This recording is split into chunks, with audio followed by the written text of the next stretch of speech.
Hey, what's up? Andrew Kramer here, and welcome to another exciting After Effects tutorial. In today's tutorial, we're going to be playing around with some ink spatter elements, as well as some other things inside of After Effects. Now, here's an idea of what we're going to be creating. Also, something like this.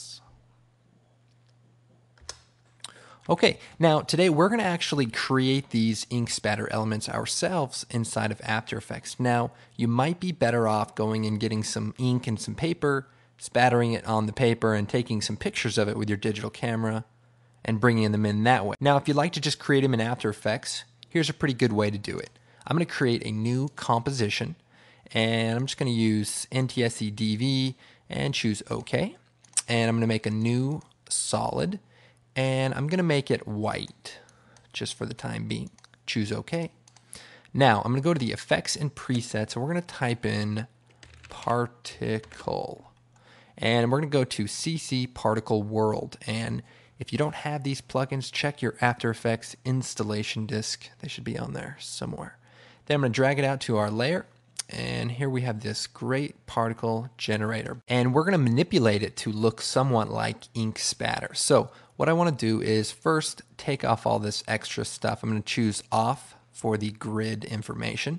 Then I'm going to go down to the particle, physics, and producer, and just so I can see all of these controls. First of all, I want to shut the gravity to 0. Then I want to change the particle type to lens convex, or basically a sphere. And then I'm going to go ahead and play around with these settings. I'm going to turn the max opacity up to 100 and the birth size up a little bit, maybe 0.5, and the depth size down to 0. And the size variation, maybe about 85. Now let's play around with the velocity of the particles. If we just bring this down, that looks pretty good. And we can also, again, play with the birth size to create somewhat of a spatter look. Now, this looks pretty good, and of course, if we go through here, it's actually generating particles. Now, we can just take still frames from this at any given time and create a custom ink spatter particle, and that's what we're going to do. So what I want to do is create still frames from this animation. So from pretty much here, I'm going to choose Composition, Save Frame as File, and that adds it to the render queue.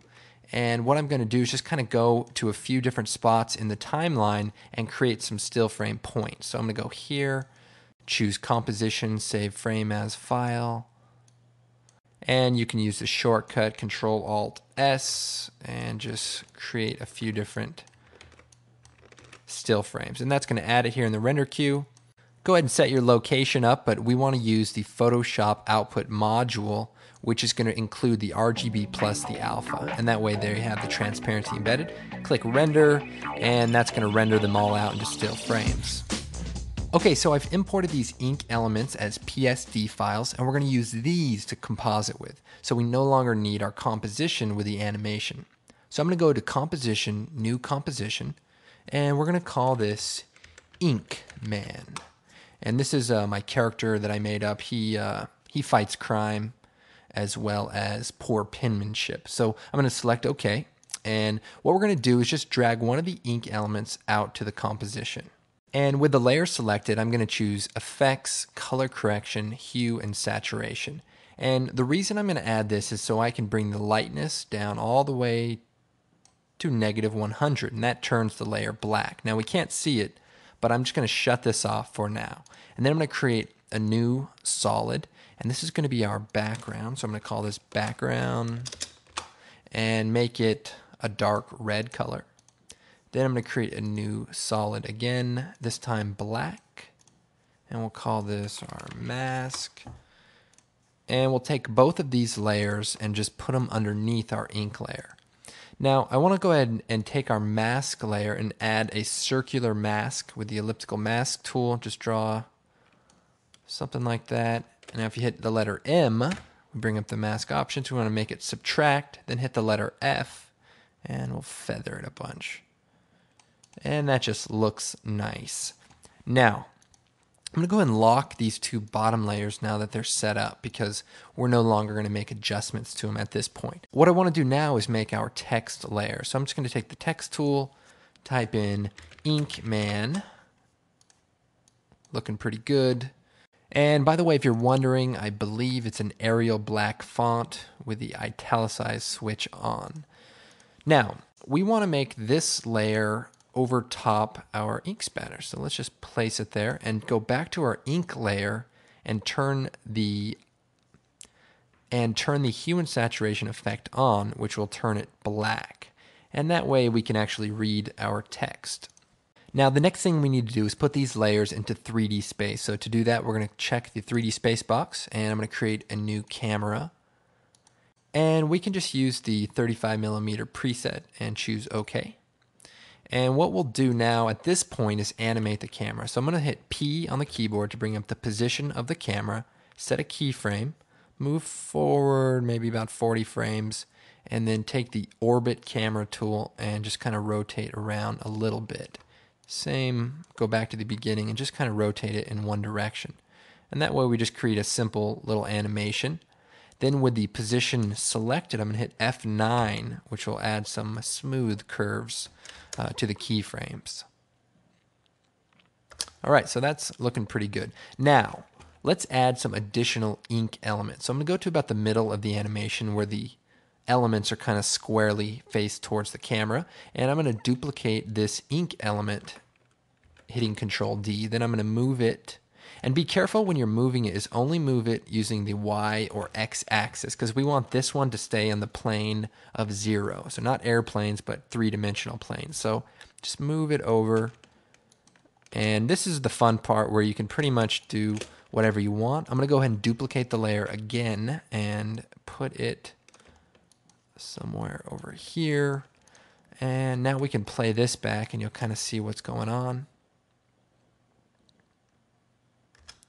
Okay, also let's take the ink layer and move it forward off of the background. And that way it looks like it's just in front of the ink. Now let's get a little creative with these ink elements. First thing, let's just duplicate another one. And let's shut the hue and saturation off for it. So now we have a white ink element. And we pretty much can do whatever we want with it. And what I like to do is change the transfer mode to overlay. And I know it's going out of the frame, but just overlay will do it. And then that looks pretty good. Now duplicate it again, Control D, and just move it around until it looks good. And we'll go ahead and make one more for good measure. Then let's select these three, hold down Control to select them individually, and using the Z axis, let's push these back into 3D space. Then we can play around with the scale of them and scale them up or scale them down just to make them look a little bit more random. And I'll just move these around.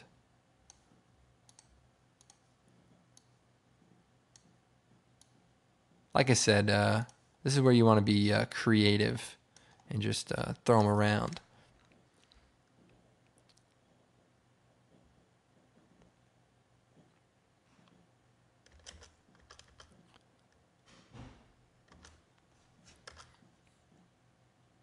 Okay, so now we have some in the foreground and now we have some in the background. But let's bring some up close to the camera. So these three, I believe, are red. And these ones are black. So we can keep track of them. What I'm going to do is duplicate one of these black ones and just move it around by the X and Y and then bring the Z axis forward. And then just kind of position it so that it's not overtaking the composition. And that way we get a little bit of some parallax so that the elements look a little bit more dynamic. And again, let's put another one just above all of this. And that should be kind of fun. So you can make it as messy as you like. I'm going to turn the motion blur on for all of our layers. So I'm just going to click and just drag down. We don't need to turn on for the bottom two. And then the switch for the motion blur of the comp. And let's go and play this back. So obviously the possibilities are limitless. Now you might be asking yourself, why is it so fun to composite with ink? I don't know, but I guess we just like making messes that we don't really have to clean up. I know I do.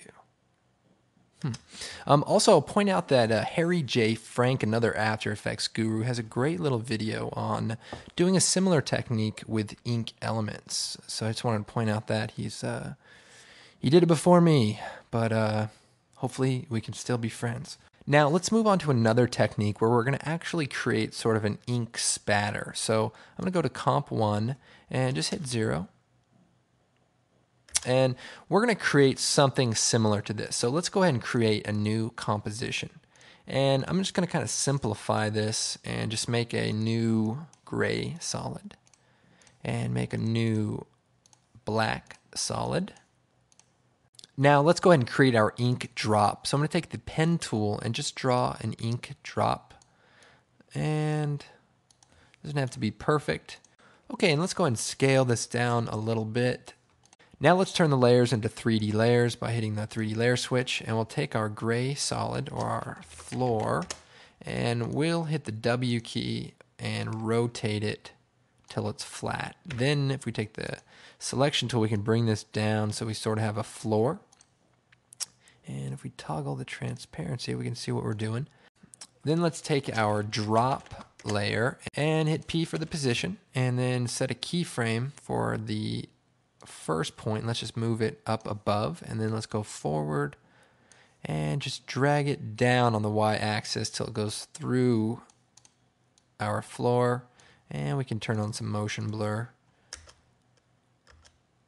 Okay, so now what I want to do is take one of these ink elements, drag it into this composition, and now with it selected, I'm going to choose Effects, Color Correction, Hue, and Saturation, and we can click Colorize and bring the lightness down and pretty much color it whatever we want. For now, we'll just do black. And let's make it a 3D layer. Then I'm going to hit W and rotate it on the X-axis till it's flat. And if you hold down Shift, it should sort of disappear once it's facing the camera. But if we move it down, you can see that it's still there. Now here's the tricky part. Just keep pushing it down until it disappears. Then just move it up just a little bit so that's right on top of that layer.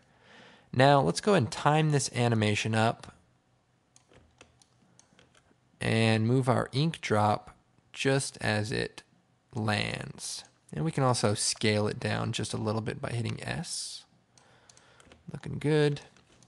Now we want to create sort of a splash. So what we're going to do is take the circle elliptical mask tool, and what I want to do is take it out of 3D layer mode and then click in the center of the ink, hold down Control and Shift, and we'll just sort of create a circle. Then if we take the Add Vertex tool, we can just kind of make it a little more ink-like. Perfect. I guess that's more Ninja Star-like, but either way. And then we're going to go hit MM, bring up the mask expansion, and keyframe it to all the way to nothing. Set a keyframe, move forward, and then bring it all the way up. And so now we just have this sort of splash look. Then we turn it back to a 3D layer, and we need to rotate it back into position. And now, if we time the animation up by moving the layer into place, we have sort of created an animation. And then we can create a new camera and add a little animation so that you can tell it's 3D. I'll hit P and keyframe the position.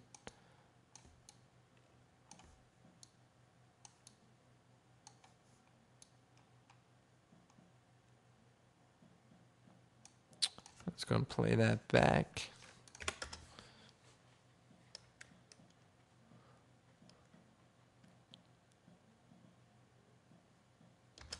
Okay, now obviously you want to be a little more creative than a gray solid floor, but I'm sure you'll think of some really creative ways to use this technique.